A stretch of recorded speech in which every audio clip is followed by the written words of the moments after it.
जे जी मागणी आपण सगळ्या सोयऱ्याची केली, खरं तर आमचे प्राध्यापक हाके यांना पूर्णतः अभ्यास आहे.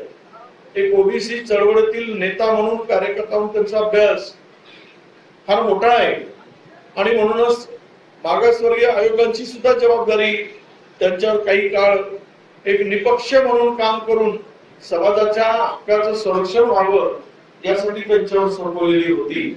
त्यामुळे त्यांचा अभ्यास बरोबर आहे. आणि हे सगळे सोयरेचं जे काही आता विषय आलेला आहे त्या संदर्भात गिरीश महाजनांनी स्पष्टपणे सांगितलं.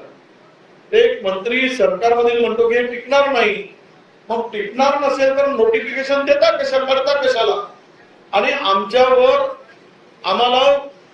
आम्हाला आमच्यामध्ये असुरक्षितता भावना किंवा आमच्या हक्काचं कुणी काढून घेत आहे हे वातावरण कशाला निर्माण करत आहे याचंही उत्तर सरकारने देण्याची आवश्यकता आहे. कारण हे सर्व जे काही आता आंदोलन झालीत आणि आपापसामध्ये मतभेद निर्माण झाले, आज मी सगळे मीडिया इथे महाराष्ट्राची आहे, मी आपल्याला विनंती करतोय की जे समाज एकमेकाच्या सुखदुःखामध्ये सहभागी होणारे होते ते एकमेकाचे वैरी होत चालले.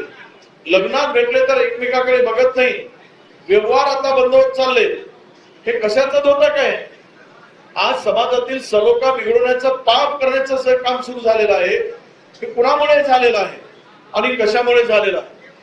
आज तुम्ही जर खोटे आश्वासन देऊन फसवणूक केला नसता तर आज या परिस्थितीला आम्हाला सगळ्यांना सामोरं जाण्याची पाळी आली नसती आणि आज स्वतःच्या प्राणाची चिंता न करता हे दोन आमचे तरुण नेते इथे जे उपोषणाला बसले त्याची आवश्यकताही पडली नसती.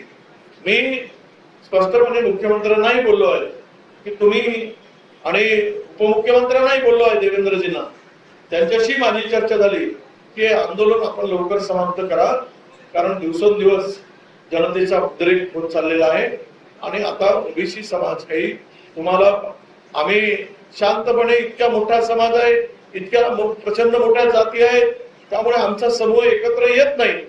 याचा अर्थ असा नव्हे की आम्ही आमचा कोणी गळा घोटून मारून टाकलं तरी आम्ही शांतपणे बसावं आणि आमच्या छातीवर नाचून दुसऱ्याने धिंगाणा करावा असा त्याचा अर्थ अजिबात होत नाही. जे आंदोलन सुरू झालं पहिल्या दिवसापासून, जर सरकारने जे आंदोलन सगळ्यांची समान असतात, हक्कासाठी असतात, तुम्ही एका आंदोलनाला एक भूमिका आणि दुसऱ्या आंदोलनाला दुसरी भूमिका कशी स्वीकारू शकता? आज आठवडा झाल्यानंतर सुद्धा तुमच्या सरकारचे हातपाय हलत नसतील आणि तुमचे पाय जर ओबीसीच्या या आंदोलन स्थळाकडे जर येत नसेल, उपोषण स्थळाकडे तुमचं येत नसतील, तर तुमच्या भूमिकेमध्ये नेमकी तुमची भूमिका काय आहे, तुमच्या मनामध्ये काय आहे हे सुद्धा स्पष्ट होण्याची आवश्यकता आहे.